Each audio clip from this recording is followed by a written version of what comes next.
সন্তান মাতার প্রতি ভালোবাসা।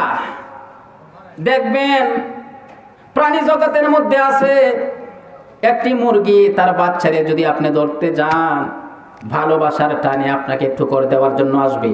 আসে কিনা বলেন? একটা গাভী বড় হইছে, সেই গাভীর বাচ্চারে আপনি ধরতে যাবেন, দেখবেন আপনারে ফাড় দিব। আছে না নাই? এটা কি এর জন্য ভালোবাসা না?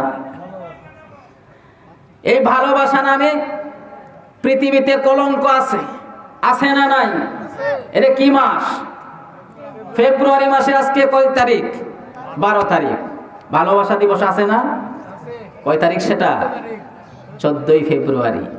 এটা ভালোবাসা দিবস, বিশ্ব বিহায়াপনা দিবস। কথা বলেন ঠিক কিনা? আমাদের এরকম ভালোবাসার দরকার। যাদের ভালোবাসা নাই এরা এটা পালন করো। আমাদের ভালোবাসা আছে। আমরা সব সময় আমার আল্লাহকে, আমার নবীকে, আমার পিতা মাতাকে, সন্তানকে, ইসলামকে আমরা সব সময় ভালোবাসি। কথা বলেন ঠিক কিনা?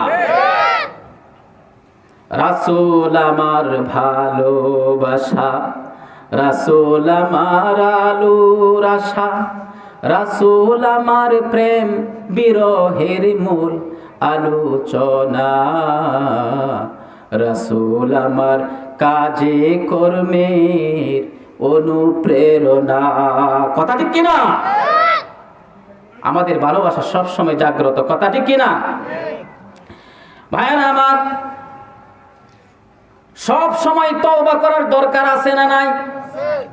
আমাদের নবী, বিশ্ব নবী, মানবতার নবী মুহাম্মদুর রাসূলুল্লাহ সাল্লাল্লাহু আলাইহি ওয়াসাল্লাম, তার কোনো পাপ ছিল নাকি?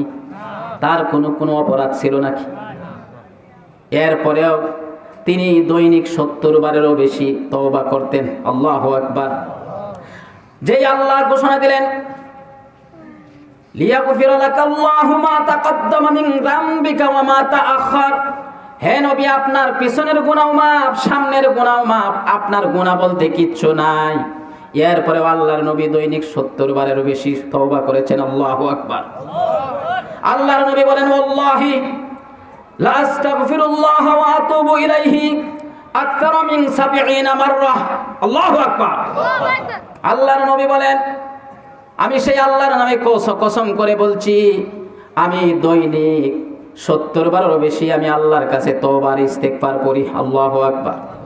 তাহলে আমাদের তওবা করার দরকার কতবার? যে নবীর কোনো পাপ নাই, পিছনেও নাই, সামনেও নাই, আমাদের তওবা ইস্তেগফার করার দরকার 70,000 বার। কথা বলেন ঠিক কিনা? ভাইরা আমার, আদম আলাইহিস সালাম ভুল করেছেন, তওবা করেছেন, আল্লাহ তাআলা মাফ করে দিয়েছেন। কথা ঠিক কিনা? আমরা কি জানি না সেই ঘটনা? আমাদের বাবা আদম আলাইহিস সালাম তিনি ভুল করেছেন, তার সন্তান আমরাও ভুল করব। কথা ঠিক কিনা? আর আদম আলাইহিস সালামকে আল্লাহ তাআলা ক্ষমা করেছেন, তাকে কিছু বাক্য শিক্ষা দিয়েছেন, সেই বাক্যের মাধ্যমে আল্লাহর কাছে তওবা করেছেন। সেই বাক্যটা তো আমরা জানি, আমরা সবসময় বলি না? আমার সাথে বলুন, রব্বানা যালামনা আনফুসানা ওয়া ইল্লাম তাগফির লানা ওয়া তারহামনা লানাকুনান্না মিনাল খাসিরিন। আদম কিভাবে দোয়া করছেন আল্লাহর কাছে? আল্লাহু আকবার। কি বাক্য শিক্ষা দিয়েছেন? আল্লাহ বলেন, ফাতালাক্কা আদামা মির রাব্বিহি কালিমাতিন ফাতাবা আলাইহি। আমি আদমকে এমন কিছু বাক্য, এমন কিছু আলফাজ, কালিমা শিক্ষা দিলাম, যার মাধ্যমে আমার কাছে তওবা করেছে, আমি সঙ্গে সঙ্গে মাফ করে দিয়েছি। এই বাক্য হলো এটা, রব্বানা যালামনা। এর আগে আছে ক্বালা।